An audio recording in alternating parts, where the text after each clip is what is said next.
오늘 주시는 하나님의 말씀은 사도행전 27장입니다. 사도행전 27장 9절부터 26절까지 보겠습니다. 신약성경 234페이지입니다. 제가 먼저 한 절 봉독합니다. 여러 날이 걸려 금식하는 절기가 이미 지났으므로 항해하기가 위태한지라 바울이 그들을 권하여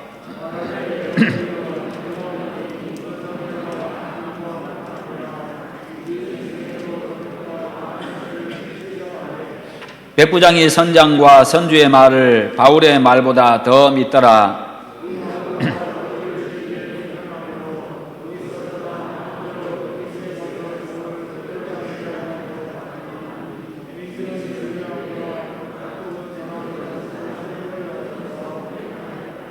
남풍이 순하게 불매 그들이 뜻을 이룬 줄 알고 닻을 감아 그레데 해변을 끼고 항해하더니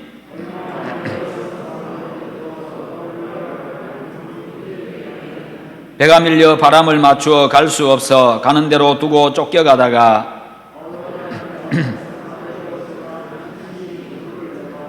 끌어올리고 줄을 가지고 선체를 둘러 감고 스르디스에 걸릴까 두려워하여 연장을 내리고 그냥 쫓겨가더니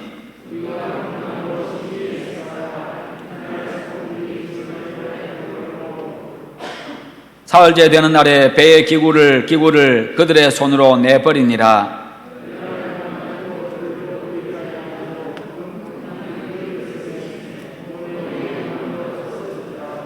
여러 사람이 오래 먹지 못하였음에 바울이 가운데 서서 말하되 여러분이여 내 말을 듣고 그레데에서 떠나지 아니하여 이 타격과 손상을 면하였더라면 좋을 뻔하였느니라.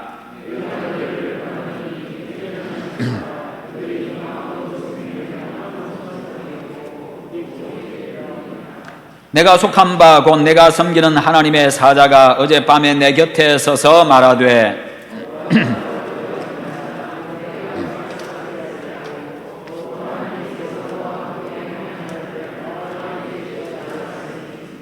그러므로 여러분이여 안심하라. 나는 내게 말씀하신 그대로 되리라고 하나님을 믿노라. 그런즉 우리가 반드시 한 섬에 걸리리라 하더라. 아멘. 말씀의 제목 같이 한번 읽어봅니다. 늘 깨어 세상의 리더가 되라. 아멘. 예. 안도현 시인의 바람이 부는 까닭이라고 하는 이 제목의 시가 있습니다. 바람이 부는 까닭은 미루나무 한 그루 때문이다. 미루나무 이파리 수천 수만 장이 제 몸을 뒤집었다 엎었다 하기 때문이다. 세상을 흔들고 싶거든 자기 자신을 먼저 흔들 줄 알아야 한다고. 예. 시인의 눈으로 보았을 때에 이 바람이 부는 이유는 어디에 있느냐? 그것은 미루나무에 달린 수천 수만 장의 미루나무 잎이 자기 자신의 몸을 엎었다 또 뒤집었다 그렇게 하다 보니까 거기서 일어나는 이 공기의 파동이 점점 커져가지고 나중에는 큰 바람을 일으켰다. 그렇게 이야기를 합니다. 그런데 거기서 끝나지 않습니다. 이 미루나무가 사람들에게 이야기합니다. 당신들도 나처럼 바람을 일으키고 싶습니까? 그렇다고 한다면 자신을 먼저 흔드십시오. 그렇게 이야기를 합니다. 여러분, 세상을 뒤집어 엎어놓는 태풍도요 아주 작은 바람에서부터 시작이 됩니다. 세상을 변화시키는 힘도 나 하나에서부터 시작이 됩니다. 내가 먼저 깨어서 내 안에서부터 변화의 바람을 일으키면요 그 바람이 주변을 흔들어 깨우게 되고 결국은 세상을 흔들어 놓는 그런 큰 바람이 되는 것입니다. 그래서 우리가 부르는 찬양도 있지요. 주의 꿈을 안고 일어나리라. 선한 능력으로 일어나리라. 이 땅의 부흥과 회복은 바로 나로부터 시작되리. 모든 것이 바로 나로부터 작은 것에서부터 시작합니다. 성령의 사람이 되어서 세상을 향한 하나님의 음성을 듣고 그 음성으로 나를 흔들고 세상을 흔드시기를 바랍니다. 그러면 여러분 세상이 깨어날 것이고 세상이 생명을 얻게 될 겁니다. 성령으로 내 영혼을 흔들고 정신세계를 흔들어 깨우십시오. 그리고 세상을 흔들어 깨우는 한 사람의 리더가 되시기를 바랍니다. 세상에는요, 참 많은 사람들이 살아갑니다. 각각 다른 특징을 가진 사람들이 각각의 영역에서 자신에게 맡겨진 일들을 감당하면서 그렇게 살아가고 있습니다. 그런데 그 중에는 반드시 리더들이 있습니다. 어떤 조직이든지 어떤 그룹이든지 거기에는 리더급의 사람들이 있습니다. 어떤 사람들은요, 이제 임명받은 리더가 있습니다. 임명을 받아가지고 그 조직의 리더가 되어서 이끌어가는 사람이 있고, 어떤 사람은 임명받지는 않았지만 자연스럽게 사람들을 이끌어가는, 자연스럽게 사람들이 그 사람을 따르는 그런 리더들이 있습니다. 리더는 자연적으로 사람들에게 그래서 큰 영향을 미칩니다. 리더의 역할이 크고, 그래서 리더의 책임이 큰 겁니다. 어떤 리더를 만나느냐, 어떤 지도자를 만나느냐에 따라서 삶이 달라지고 조직이 달라지고 사회가 달라집니다. 그런데 하나님의 백성들은요, 모두 세상의 리더로 부름을 받았고 세상의 리더로 보냄을 받은 사람들입니다. 하나님께서 세상을 다스리고 이끌어 가라고 당신의 백성들에게 명하셨고 세상을 맡기셨습니다. 그래서 우리 모든 그리스도인들은요, 세상에 이끌려가는 사람이 아니라, 세상에 이끌려가고 세상에 휩쓸리는 사람들이 아니라 세상을 이끌어가는 사람들입니다. 그러기에 모든 그리스도인은요, 세상에 대한 책임감을 가져야 합니다. 우리가 지도자이기 때문에, 우리가 이끌어가기 때문에, 우리가 앞장서 있기 때문에 바로 세상에 대한 책임감을 가져야 하는 겁니다. 세상에 대한 책임이 크기 때문입니다. 세상에 대한 책임이 크기 때문에 잘 못하면요, 비난도 그만큼 많이 받습니다. 성도 여러분, 여러분은 모두 현재 여러분의 신분과 형편에 관계없이 세상의 리더들입니다. 세상에 주목을 받고 있는 사람들입니다. 그러므로 늘 깨어서 세상에 선한 영향력을 미치고 희망을 주는 그런 여러분들 다 되시기를 축원합니다. 복음을 전하던 바울이요, 신성 모독죄와 그리고 소란죄로 고소를 당했습니다. 그는 로마 총독에게 몇 번이나 재판을 받았지만은 그러나 공정한 재판을 받을 수가 없었습니다. 그래서 그는 이제 로마 황제에게 상소를 합니다. 그래서 재판을 받기 위해서 지금 로마 군인들에 의해 가지고 결박된 채로 로마로 호송되어 가고 있는 중입니다. 지금 오늘 본문이 그와 같은 내용입니다. 그러나 거기에는 바로 로마 복음화에 대한 하나님의 위대한 계획이 있었습니다. 단순히 그냥 이 바울이 자신의 억울함을 풀기 위해서 로마 황제 앞에 가서 공정한 재판을 받겠다고 하는, 거기서 그치는 것이 아니라 그 배후에는 로마의 복음을 전하기 위한 하나님의 계획, 로마를 복음화시키기 위한 하나님의 위대한 계획이 그 안에 있었던 겁니다. 사도행전 23장 11절에 보면요, 그날 밤에 주께서 바울 곁에 서서 이르시되 담대하라, 내가 예루살렘에서 나의 일을 증언한 것 같이 로마에서도 증언하여야 하리라. 네가 예루살렘에서 나를 증언한 것과 같이 로마에 가서도 나를 증언하여야 할 것이다. 예루살렘에서 바로 예수 그리스도의 복음을 전했듯이, 예수 그리스도의 생명을 전했고 예수 그리스도의 구원을 전했듯이 너는 장차 로마에 가서도 그와 같이 해야 된다라고 그렇게 말씀하셨습니다. 그래서 바울은요, 자신이 장차 어떤 모양으로든지 로마에 가서 복음을 증언하게 될 것이라는 그런 확신이 있었습니다. 너무나도 먼 거리입니다. 배를 타고 가야 됩니다. 다른 나라입니다. 그런 가운데 로마에 가서 복음을 전한다고 하는 그 당시에는 참 불가능한 일로 여겨졌을 겁니다. 그러나 하나님이 말씀하셨으니 반드시 언젠가는 그렇게 될 것이라는 그런 생각을 바울은 하고 있었던 겁니다. 때문에 바울은요, 자신이 현재 당하고 있는 이 억울한 일을 하나님의 뜻이라고 믿었습니다. 바로 복음을 위한 하나님의 뜻. 그런 바울이었기 때문에 그는 죄수의 신분으로 결박을 당한 채로 로마 황제 앞으로 지금 호송되어 가고 있습니다. 그것도 로마 군인들의 보호를 받아가면서까지. 죄수가요, 죄수의 신분으로 지금 로마 군인들의 보호를 받고 있습니다. 그러니까 바울이 지금 로마로 가는 가장 안전한 방법이 뭐겠어요? 국가의 보호를 받고 가는 게 가장 안전한 방법입니다. 그래서 로마 황제 앞에 상소함으로 말미암아 가지고 지금 대법원에 지금 상소를 한 겁니다. 그래서 지금 가는데 백부장이, 중대장이 지금 이끌어가고 있고 그 중대원들이 그를 지금 보호해 가지고 그것도 무료로 배 태워 가지고 로마까지 지금 데리고 가고 있는 겁니다. 아주 안전하게 지금 데리고 가고 있는 거예요. 이게 바로 하나님의 방법이죠. 그래서 그는요, 지금 그런 가운데 있지만은 결박된 채로 있고 죄수의 신분으로 가고 있지만 그 속에는 두려움이 없었습니다. 평안합니다. 황제에게 복음을 전할 것을 생각하면서요, 기대에 부풀어 있습니다. 결국은요, 로마 황제 앞에 가가지고 복음을 전합니다. 당신도 나처럼 되기를 원합니다.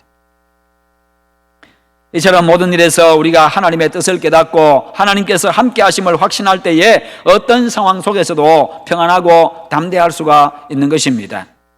그러면 어떤 일을 당해도요, 하나님이 행하실 일을 생각하면서 기대할 수가 있습니다. 본문을 보면요, 바울이 죄수의 신분으로 배를 타고 지금 로마로 호송되어 가고 있는 중입니다. 하나님은 앞에서 말씀드린 것처럼 그날 밤에 주께서 바울 곁에 서서 이르시되 담대하라, 내가 예루살렘에서 나의 일을 증언한 것 같이 로마에서도 증언하리라. 이 약속을 이루기 위해서 지금 바울에게 그런 상황을 제공하신 겁니다. 바울이 탐배는요, 지금 죄수 호송을 책임진 율리오라고 하는 이 백부장과 여러 명의 군인과 선원들과 죄수들 합쳐가지고 276명이 타고 있습니다. 2000년 전에 그 당시의 배로서는요, 상당히 큰 배입니다. 276명이 탔으니까 얼마나 큰 배겠어요. 요즘에는 기계로 만들고 공구가 좋으니까, 기술도 좋으니까 배도 엄청나게 큰 거 만들지요. 옛날에는 다 손으로 깎아 만든 나무배입니다. 나무로 만든 배들입니다. 그러니까 얼마나 큰 배입니까? 276명이 탔으니까. 바람을 이용해서 가는 범선입니다. 그렇기 때문에 이 순풍이 아니면 항해가 어려운 상황입니다. 그래서 일반적으로 풍랑이 심한 겨울에는 항해를 하지 않습니다. 그 겨울이 지난 후에 항해를 합니다. 그런데 바울이 타고 있는 이 뱃사람들은요, 미항에서 겨울을 지날 것인가, 아니면 조금 더 가서 베닉스에서 겨울을 지낼 것인가. 그런데 미항에서 겨울을 지내려고 하다 보니까 좀 불편한 곳이었습니다. 여러 가지로 좀 불편하다 보니까 조금 더 고생스럽지만 그래도 우리가 베닉스까지 갑시다. 거기서 가서 좀 쉽시다 라고 그렇게 사람들이요, 선장과 선주 그리고 많은 사람들이 그렇게 이야기를 합니다. 이때 죄수의 몸으로 로마에 호송되어 있는 바울은요, 지금은 풍랑을 만날 때다. 지금은 풍랑이 일어날 가능성이 많으니까 그러면 우리가 상당히 타격을 받을 거다. 우리 생명에도 위협을 당할 거다. 그러니까 여기서 가지 말고, 항해하지 말고 여기 있읍시다. 그렇게 이야기를 했습니다만, 그러나 백부장은요, 이 선장과 선주의 말을 더 믿었습니다. 그도 그럴 것이 당연하지요. 뱃사람들의 말을 믿는 게 더 당연하죠. 거기서 잔뼈가 굵었고 그 상황들을 잘 알고 있으니까. 바울은 이 배하고는요, 항해하고는 전혀 관계가 없는 사람입니다. 그래서 베닉스로 가서 겨울을 보내기로 합니다. 그 결정에 따라서 미항을 떠나서 베닉스를 향해서 지금 항해를 하고 있는데, 처음에는 남풍이 불어가지고 순풍이 불었습니다. 야, 이게 참 잘됐다. 그렇게 안심을 하고 좋다고 그렇게 가고 있는데, 그런데 갑자기 유라굴로라고 하는 아주 광풍이 불었습니다. 광풍, 미친 바람이지요. 이 유라굴로라는 광풍이 불었습니다. 우리나라 같으면 태풍이 분 겁니다. 잔잔하던 바다에 갑자기 태풍이 분 겁니다. 파선의 위험에 처합니다. 싣고 가던 물건들을 몽땅 바다에 내 던져버려야 했습니다. 거기다가 나중에는요, 항해하는데 꼭 필요한 배의 기구들까지도 다 내버렸습니다. 사흘 밤낮을 풍랑과 싸운 뱃사람들은 이제 다 탈진하고 맙니다. 그들의 항해 기술도 지금 무용지물이 되었습니다. 바다에 대한 경험도, 풍랑에 대한 모든 경험들도 완전히 다 그냥 무용지물이 되고 말았습니다. 꼭 살겠다는 의욕도, 극복할 수 있다는 자신감도 이제는 아무런 소용이 없게 되었습니다. 그 풍랑 앞에서 무슨 지식이, 경험이 필요하겠어요? 이제는 배가 뒤집힐 지경인데. 그때의 절박하고 암울한 상황을 20절에서 이렇게 표현합니다. 구원의 여망마저 없어졌더라. 구원의 여망마저 없어졌더라. 이제는 구조될 가능성 자체가 없다. 살 가능성 자체가 없다. 이제 다 죽었다, 그 말입니다. 모두가 다 포기하고 있는 그런 상황입니다. 그저 이제는 손 놓고 죽는 것만 기다릴 수밖에 없는 그런 상황. 이제 막바지 마지막에 다다른 겁니다. 이 말씀은요, 우리의 인생 항해를 너무나도 적절하게 표현하고 있습니다. 우리 모두 인생의 항해들을 하고 있는 사람들입니다. 우리가 타고 있는 인생이라는 배는요, 때로는 순항도 합니다. 남풍이 불어가지고 순항도 합니다만, 그러나 그렇지 못할 때가 사실은 더 많습니다. 비바람이 치고 파도가 크게 일어가지고요, 정말 난항을 해야 되는 그런 경우들이 많습니다.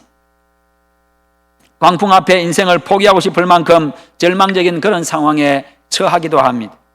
그럴 때 우리가 기억해야 될 것은 아무리 어둡고 절망적인 상황 속에서도 하나님이 나와 함께 하신다는 것입니다. 하나님은 언제나 나와 함께 하신다는 것입니다. 사람은 떠나갑니다. 죽음을 통해서 떠나가기도 합니다. 배신해서 떠나가기도 합니다. 이익을 따라서 떠나가기도 합니다. 아무리 친한 친구도요, 자기하고 맞지 않으면 그냥 떠나가 버립니다.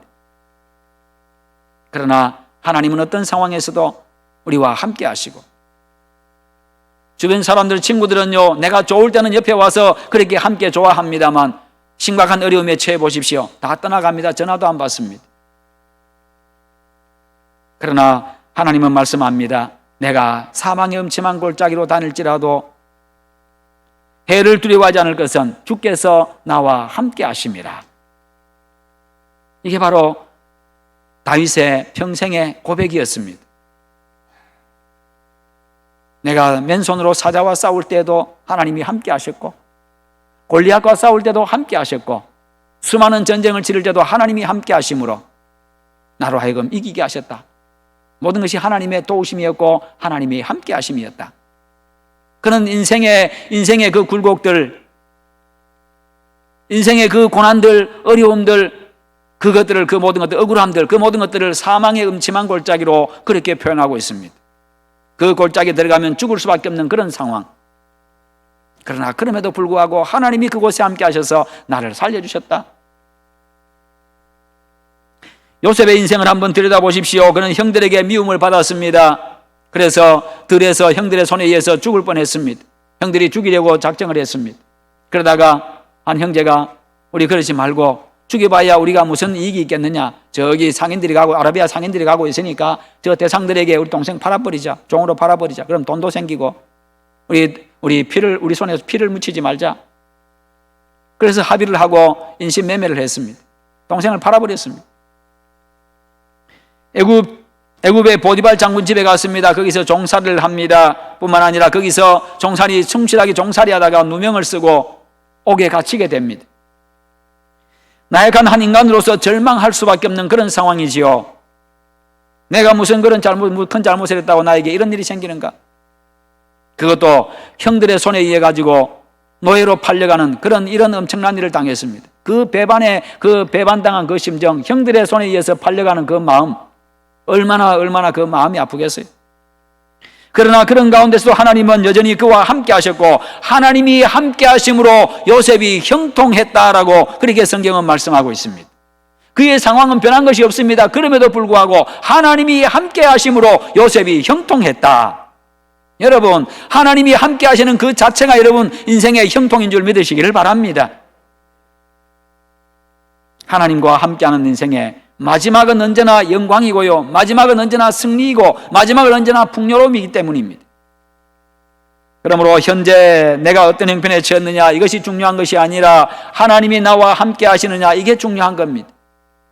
현재 형편이 중요한 것이 아니라 깨어서 지금 나와 함께 하시는 하나님이 계심을 깨닫고 그분의 생명과 능력의 음성을 듣는 것이 중요하다는 것입니다. 그러면 희망이 있습니다. 그러면 삽니다. 그러므로 어떤 상황 속에서도 문제만 보고 절망하지 마시기를 바랍니다. 영적으로 늘 깨어서 함께 하시고 도와주시는 하나님을 바라보는 그런 깨어있는 여러분들 다 되시기를 축원합니다. 함께 하셔서 도와주시는 하나님의 음성을 들으시고 절망적인 상황 속에서도 소망을 얻고 항상 담대하시기를 축원합니다.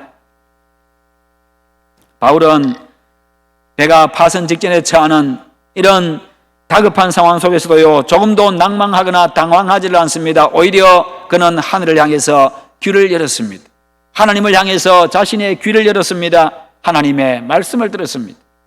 그는 늘 하나님과 교제하고 하나님의 음성에 귀를 기울이는 그런 사람이었습니다. 바울은 큰 풍랑을 만나서 목숨이 위험한 상황에서 하늘과 땅과 바다를 지으시고 그 모든 것을 다스리시는 여호와 하나님께로 자신의 눈을 돌린 것입니다. 사람들은 모두가 다, 하나님을 모르는 그 사람들은 모두가 다, 용맹한 군인들조차도요, 그냥 그 바람을 보고 풍랑을 보면서 그것만 보고 두려워하고 그것만 보고 절망했습니다. 다 포기해버렸습니다. 거기에는 군인의 용맹함도 필요가 없는 겁니다. 그러나 그런 상황에서 바울은 하나님을 향해서 눈을 들었습니다. 사나운 풍랑을 바라보면 무서워서 떨 수밖에 없습니다. 감당이 안 되니까 인간의 힘으로 어찌할 수 없으니까요. 우리가 험한 세상을 바라보면요, 거대한 세상의 위험과 위협 앞에 주눅들 수밖에 없고요, 두려워 떨 수밖에 없고 용기를 잃을 수밖에 없습니다. 그러나 그런 가운데서도 깨어있는 사람은 나와 늘 함께 하시는 여호와 하나님을 바라보게 되고 지켜주시겠다고 하시는 그 하나님의 음성을 듣게 되는 것입니다. 그러면 삶의 용기를 얻고 평안을 얻을 수 있습니다. 23절부터 26절에 보면요, 바울이 두려움에 휩싸인 사람들 앞에서 이렇게 외칩니다. 내가 속한 바 곧 내가 섬기는 하나님의 사자가 어젯밤에 내 곁에 서서 말하되, 내가 속한 바 내가 섬기는 하나님의 사자, 그 하나님의 사자가 어젯밤에 내 곁에 서서 말씀하셨다. 저 하나님이 나에게 말씀하셨다. 모든 것을 집어삼킬 듯한 그 풍랑 속에서도 바울이 끝까지 붙들고 있었던 것은 여호와 하나님이었습니다. 바울이 끝까지 소망을 두었던 것은 다른 배가 와가지고 구원해주는 어떤 그런 구조선을 기다린 게 아닙니다. 여호와 하나님이었습니다. 그의 유일한 소망은 하나님이었던 겁니다. 하나님과의 교제를 통해서 자기와 함께 배 타고 있는 그 사람들도 살려주실 것이라고 하는 그 하나님의 음성을 들었습니다. 그리고 사람들 앞에 당당하게 서서 말합니다. 지난밤에 자신이들은 하나님의 말씀을 그들에게 전해줍니다. 하나님의 약속의 말씀에 근거해서 사람들에게 말합니다. 사람들에게 삶의 희망을 줍니다. 용기를 불어넣어 주었습니다. 하나님이 어젯밤에 나에게 말씀하시는데 우리의 생명에 조금도 지장이 없다고 하시더라. 상할 것은 그냥 배밖에 없다라고 말씀하시더라. 배만 조금 상할 뿐 너희들은 다 살려주신다고 말씀하시더라. 바울은 비록 죄수의 신분이었지만 그는 진정한 리더였습니다. 그는 세상의 리더로서 위기 상황에서 리더의 역할을 잘 수행을 한 것입니다. 지금 백부장이 리더가 아닙니다. 지금 위급한 상황에서 백부장이 할 수 있는 것 아무것도 없습니다. 그냥 다 함께 포기해버렸습니다. 비록 죄수지만은 그가 리더가 되었습니다. 여러분, 이와 같이 개인도 가정도 그리고 직장도 국가에도 우리의 기술과 우리의 경험과 우리의 지식과 우리의 불타는 의욕까지도 무용지물이 되게 하는 그런 광풍이 일어날 수가 있습니다. 우리 인생에 그럴 수 있습니다. 이럴 때 깨어있는 한 사람이 중요합니다.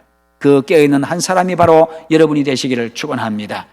가정에서 깨어있는 한 사람이 바로 여러분이 되시고, 교회에서 깨어있는 그 한 사람이 바로 여러분이 되시고, 사회 속에서 깨어있는 한 사람이 바로 여러분이 되시기를 바랍니다. 그래야만 그들에게 소망을 줄 수 있고 희망을 줄 수 있고 용기를 줄 수 있습니다. 그래야 세상을 이끌어갈 수가 있습니다. 깨어있는 한 사람이 진정한 리더입니다. 깨어있는 그 한 사람만이 하나님의 음성을 들을 수 있기 때문입니다. 하나님의 음성은 언제나 구원의 음성입니다. 소망의 음성입니다. 승리의 음성입니다. 하나님의 음성을 듣는 사람만이 잠자는 자들을 깨울 수 있습니다. 하나님의 음성을 듣는 사람만이 어리석은 사람들을 깨우칠 수 있고요, 힘에 겨워서 주저앉아 있는 사람들에게 용기를 줄 수 있고요, 어둠 속에서 헤매고 있는 사람들을 빛으로 인도할 수가 있는 것입니다. 결국 사람은 그런 사람이 가정을 살리고 교회를 살리고 세상을 살립니다. 그래서 가정이나 교회나 사회나 깨어있는 한 사람이 중요합니다. 위기의 상황에서 리더인 내가 절망하고 있으면 모두에게 소망이 없습니다. 우리는 모두 세상에 소망을 주고 이끌어가야 될 세상의 리더들입니다. 내 현재 형편과 관계없이 우리는 모두 세상의 리더들입니다. 그러므로 늘 깨어서 하나님의 음성을 들으시고 가정과 사회와 국가적인 위기 앞에서 분연히 일어서서 하나님의 뜻을 전할 수 있기를 축원합니다. 그래서 세상에 희망을 주고 세상을 살리는 세상의 리더로 살아가십시오. 그것이 세상에 대한 그리스도인의 자세고 그리스도인의 역할입니다. 그것이 세상에 대한 리더의 사명인 것입니다. 그리스도인에게 있어서 말씀과 기도는 생명줄입니다. 양식과 호흡입니다. 그래서 성도의 삶에 기도가 없고 말씀이 없고, 그래서 하나님의 음성이 들리지 않을 때 남는 것은 두려움과 절망밖에 없습니다. 그러나 하늘과 땅을 지으시고 다스리시는 전능하신 하나님, 그 하나님과 내가 교제하면서 하나님의 음성을 듣는 자들에게는 절망이란 없습니다. 두려움이란 없습니다. 날마다 말씀 묵상과 기도를 통해서 하나님의 음성을 들으시고 인도를 받으시기를 축원합니다. 사랑하는 성도 여러분, 우리가 세상을 살아가노라면 우리를 휩쓸어 갈 것 같은 맹렬한 비바람을 만날 수 있습니다. 금방이라도 나를 집어삼키고 내 인생을 부도내고 내 인생을 파산시키고 절단낼 것 같은 그런 태풍도 만날 수가 있습니다. 그러나 하나님이 나와 함께 하시는 한 그 어떤 것도 나를 집어삼킬 수 없습니다. 내가 날마다 하나님과 교제하며 하나님의 인도를 받으면요, 그 어떤 것도 두려워하지 아니하고 능히 극복하고 승리할 수가 있는 것입니다. 내 힘이 아니라 하나님의 힘으로, 내 지혜가 아니라 창조주의 지혜로요. 기도로서 하늘에서 불을 내리게 했던 불의 선지자 엘리야도요, 아합의 왕후 이세벨의 공갈 협박 앞에서 두려워서 멀리 도망을 쳤습니다. 결국 탈진해가지고 로뎀나무 나무 아래에서 주저앉아가지고 하나님께 자신을 죽여달라고 그렇게 하소연을 합니다. 절망적인 말을 내뱉습니다. 그때 하나님이 말씀하십니다. 엘리야야, 내가 어찌하여 여기 있느냐? 네가 있을 곳은 그곳이 아닌데 어찌하여 네가 여기 앉아서 하소연하고 푸념하고 절망하고 앉아있느냐? 네가 지금 해야 할 일이 많이 있다. 너는 지금 믿음을 지키고 있는 사람이 너 혼자인 줄 알고 지금 절망하고 있는 것 같은데, 너뿐만 아니라 바알에게 무릎을 꿇지 아니한 자들 7,000명을 내가 더 남겨두었다. 믿음의 사람 7,000명을 내가 더 남겨두었다. 세상을 변화시키고 이끌어가고 살릴 자들 7,000명을 너 외에도 더 남겨두었다. 그렇게 말씀하십니다. 그 말씀에 힘과 용기를 얻고 그가 다시 일어서게 됩니다. 이처럼 그리스도인들에게는 살아계신 하나님과 교통하고 그 말씀을 들을 때 그것이 희망이고 생명이고 구원이고 능력이 되는 것입니다. 내가 늘 깨어서 하나님이 함께 하심을 깨닫고 그분의 음성을 듣고 하나님의 인도를 받는다면 인생의 풍랑 앞에서도 담대할 수 있습니다. 그 풍랑에 아주 그냥 당당하게 도전해 갈 수 있습니다. 오히려 그 풍랑에 대한 도전의식을 가지고 오히려 즐겁게 도전할 수가 있는 것입니다. 하나님과 날마다 교제하며 하나님의 인도를 받는 그리스도인들에게는 풍랑이 오히려 즐거운 도전거리일 뿐입니다. 결국은 믿음의 힘으로 그 풍랑을 정복하게 됩니다. 그러므로 늘 깨어서 하나님과 교제하고 하나님의 음성을 듣고 하나님의 인도를 받는 믿음의 사람들이 다 되시기를 바랍니다. 그래서 위기에 처한 세상과 삶의 희망과 용기를 잃은 모든 사람들에게 삶의 희망과 용기를 주고 세상을 살리는 그런 세상의 리더들로 살아가시기를 주님의 이름으로 축원합니다. 우리 함께 기도하십시다. 기도하실 때 하나님께서 나에게 세상을 맡기셨고 세상을 변화시키고 이끌어가고 살리라고 우리에게 리더의 사명을 주셨는데 그 사명 잘 감당하게 하시옵소서. 내가 늘 깨어서 하나님의 뜻을 잘 발견하고 하나님의 음성을 듣고 하나님의 뜻대로 세상을 이끌어가는 자 될 수 있도록 그렇게 한번 기도하십시다. 기도하겠습니다. 하나님 아버지 감사합니다. 우리 하나님 아버지 오늘도 함께 하심을 감사합니다. 우리에게 말씀 주심을 감사합니다. 하나님께서 우리에게 세상을 맡겨주셨습니다.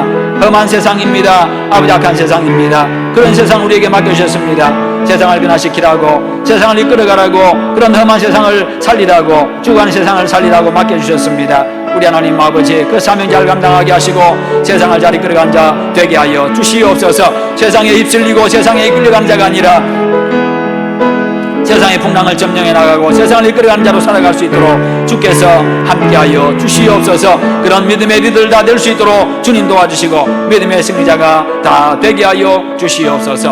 하나님의 음성을 듣고 삶의 용기를 잃는 자들에게 용기를 준 자 되게 하시고 넘어진 자들, 주저앉은 자들을 잡아 일으키는 자 되게 하여 주시고 제 어두운 세상을 밝히는 자 되게 하시고 죽어가는 세상을 살린 자 될 수 있도록 함께하여 주시옵소서. 주님 감사합니다.